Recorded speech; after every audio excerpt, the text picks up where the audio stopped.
자, 이 지도는 바벨론의 포로로 억류되어 있던 유다 백성들이 고레스의 칙령 이후에 바로 예루살렘으로 귀환하는 그런 여정을 표시를 한 겁니다.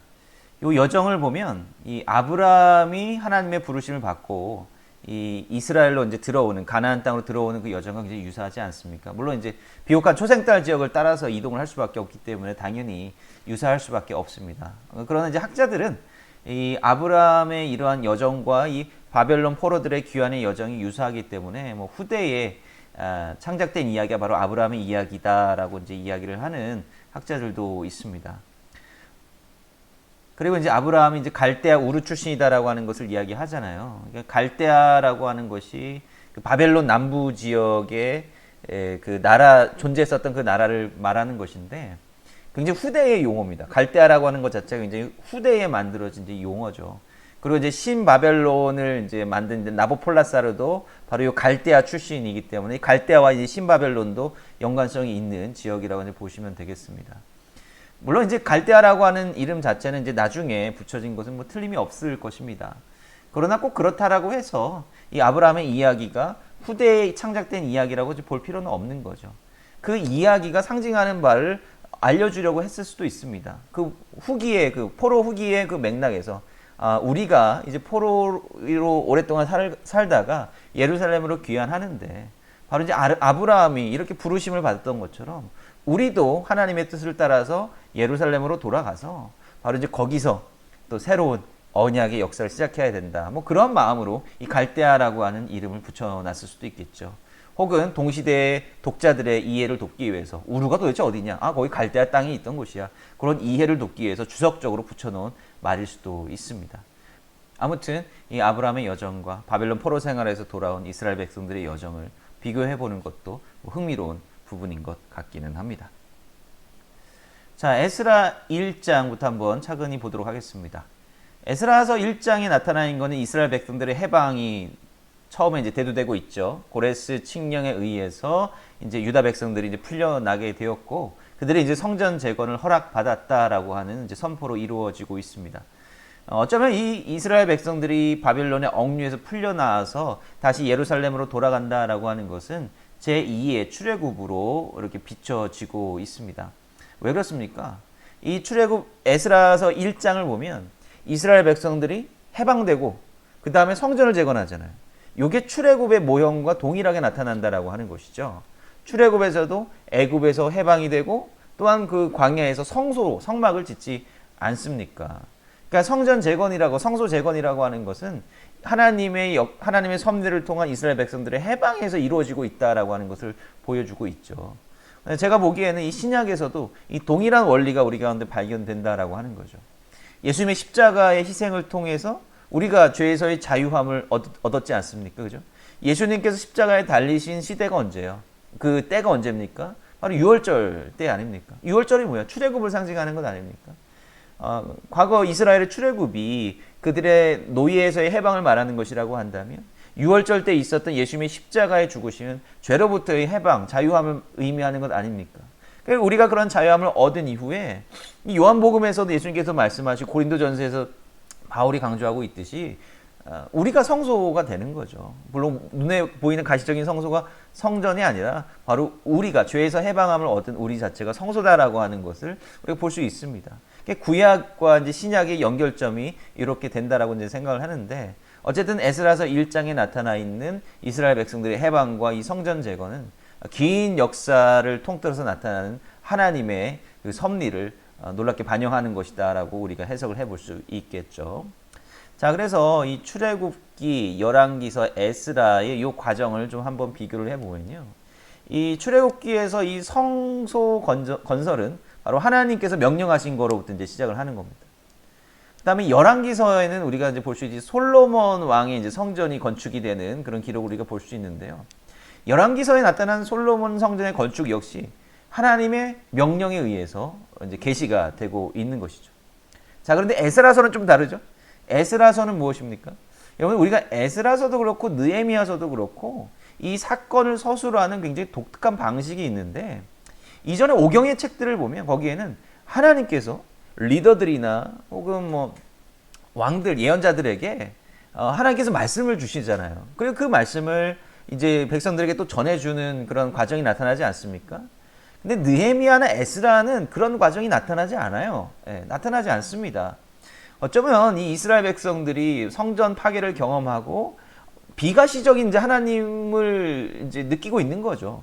하나님이 당장 우리 눈앞에 나타나지 않는 그런 상황 가운데 하나님을 어떻게 인식하고 하나님의 뜻을 어떻게 바라보아야 되는가. 지금 예언자도 없는 마당에 말입니다. 거기에 대한 도전이 이 에스라와 느헤미야서에 잘 나타나 있다라고 하는 거죠. 그 이스라엘 백성들이 하나님을 인식하는 그 방식은 뭐냐면 결국 자신들의 눈에 드러나고 있는 그런 역사 과정을 통해서다라고 하는 것이죠.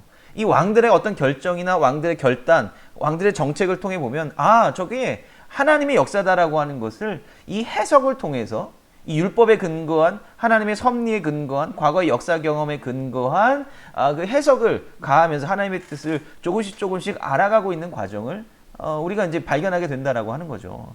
그래서 이 에스라서 1장 1절부터 3절에 보면 이제 고레스 칙령이 나타나고 있는데 그 고레스 칙령이 뭐예요? 정치적인 그냥 사사로운 결단이 아니라 하나님의 감동을 통한 이 고레스의 명령이다라고 하는 것을 이제 에스라서는 이야기를 하고 있는 겁니다. 이게 조금 포로기 전과 그 후에 그 신학적인 차이를 우리가 이제 발견할 수가 있다라고 하는 거죠.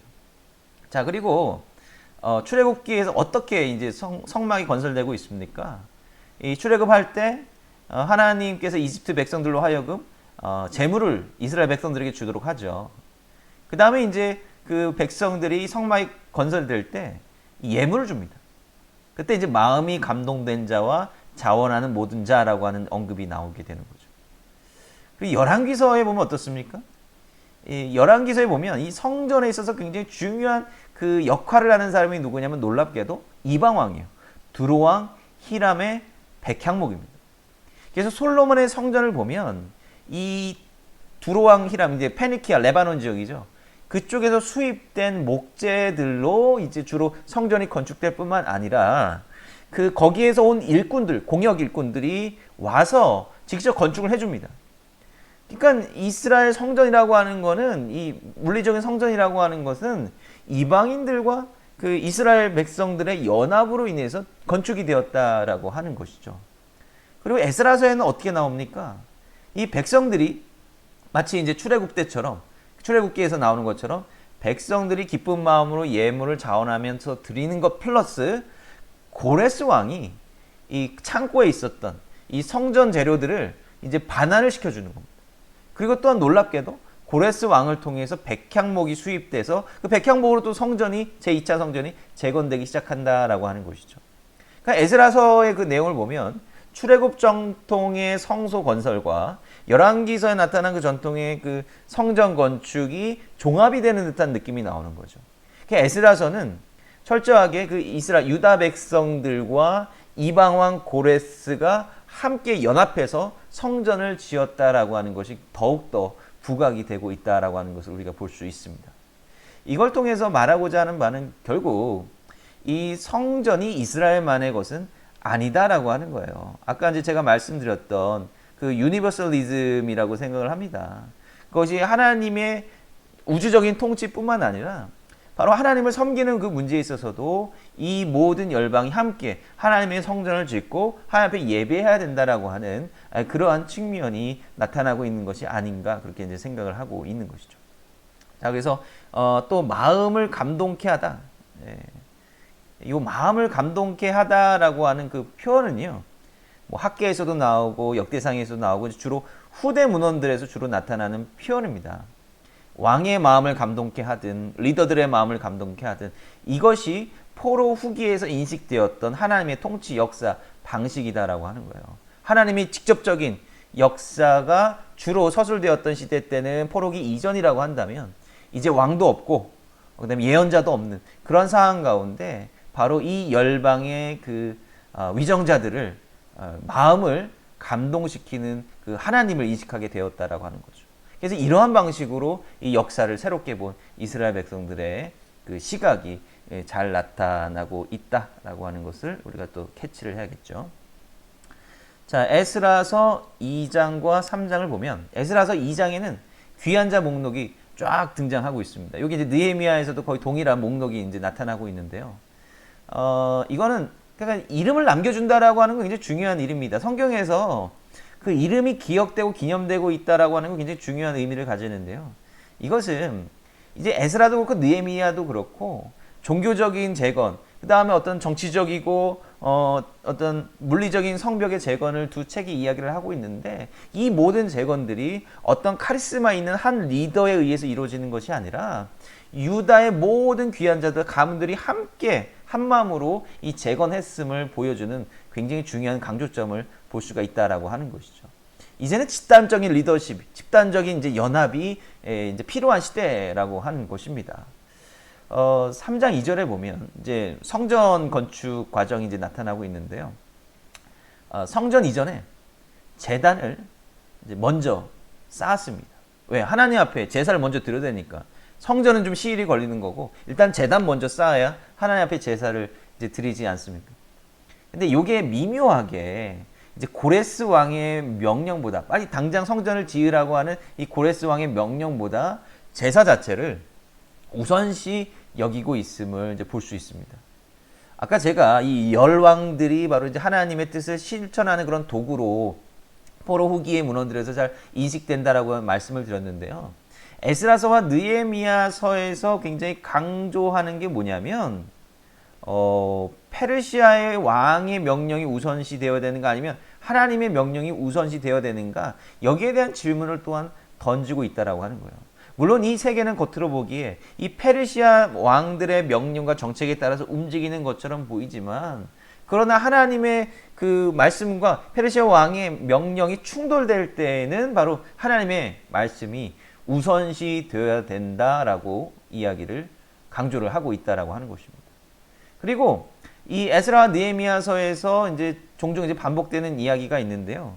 율법에 기록된 대로 했다라고 하는 것입니다. 율법에 기록된 대로 행해졌다라고 하는 거예요. 이 에스라와 느헤미야 시대는, 이 포로기 이후의 시대는 구전으로만 전해지던 그 율법이 문서화돼서 집대성된 시대라고 보통 보고 있습니다. 토라가 그 이전에는 존재하지 않았다라고 하는 것이 아니라 그때 이전에는 문서 이전의 단계였다라고 하는 것이죠.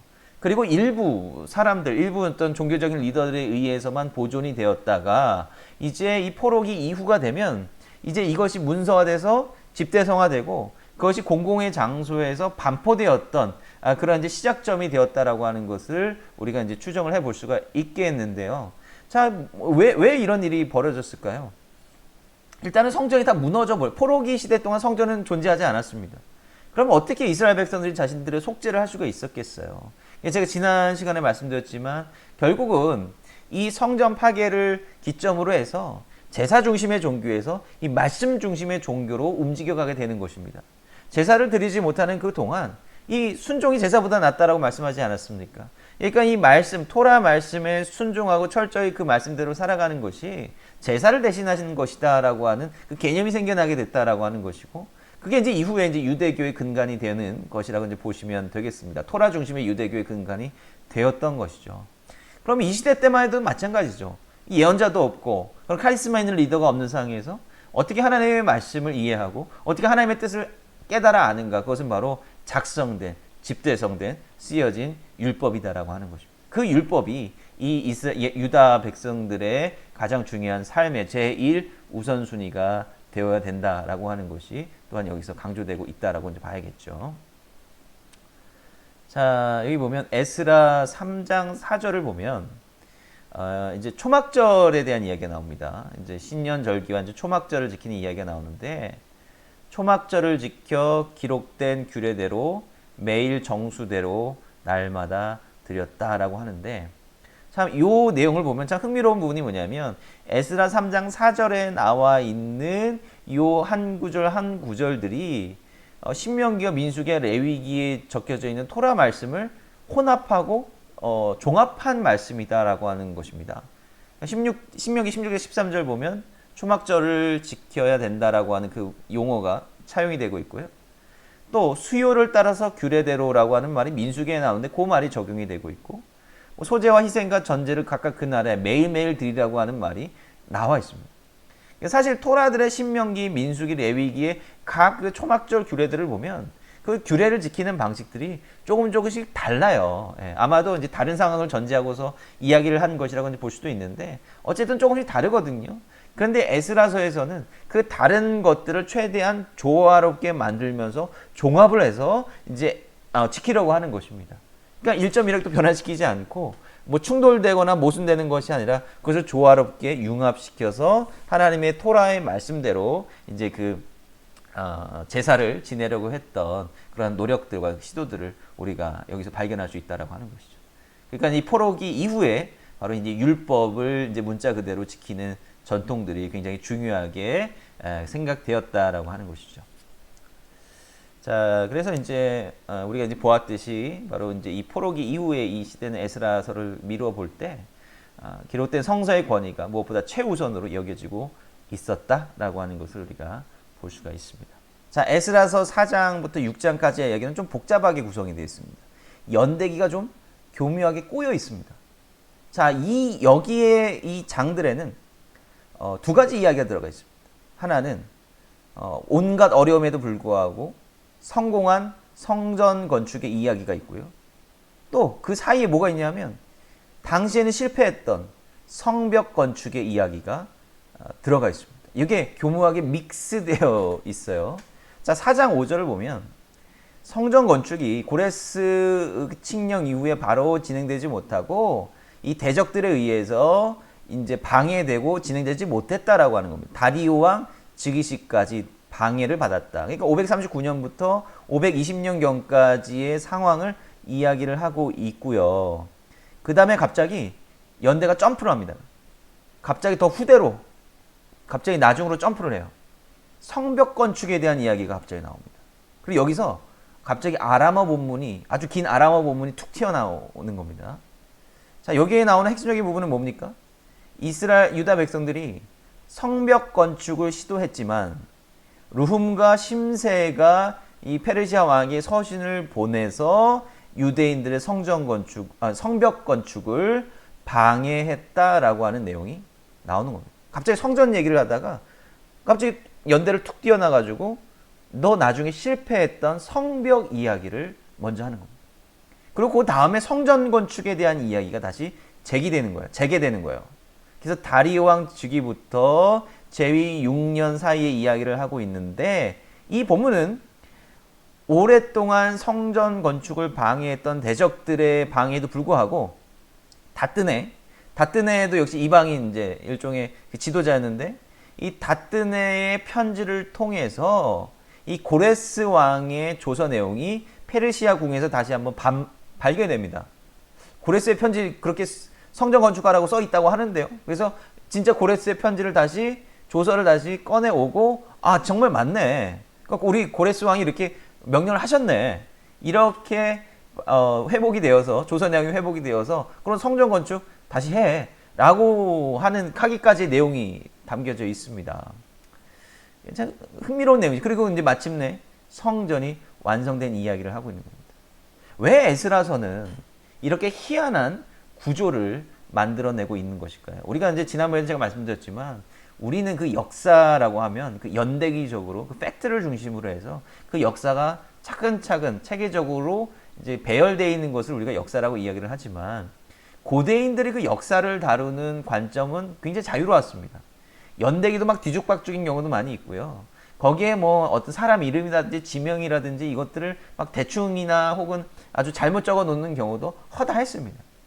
그런데 이 사람들은 이 역사라고 하는 걸 통해서 어떤 일정 부분에 자기네들이 전달하고자 하는 메시지를 보여주는데 굉장히 주안점이 있었다라고 하는 거예요.